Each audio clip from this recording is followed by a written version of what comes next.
ఒక నీతి శ్లోకాన్ని మనం తెలుసుకున్నాం. పరోక్షే కార్యహంతారం ప్రత్యక్షే ప్రియవాదినం వర్జయేత్తాదృశం మిత్రం విషకుంభం పయోముఖం.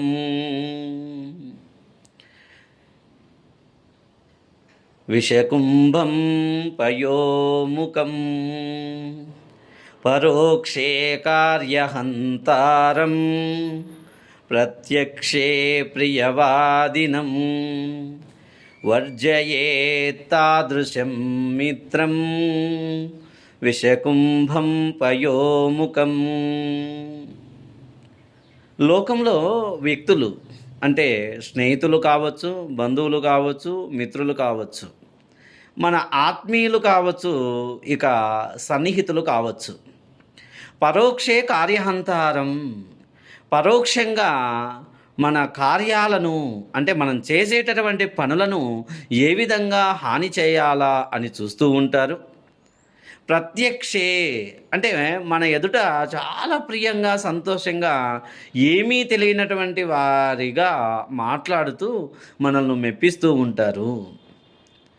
వర్జయే తాదృశం మిత్రం, ఇక అటువంటి స్నేహితులను కానీ, సన్నిహితులను కానీ, బంధువులను కానీ, అధికారులను కానీ, సేవకులను కానీ మనం ఏమాత్రం ఆలస్యం చేయకుండా వర్జయేత్ వదిలిపెట్టాలి.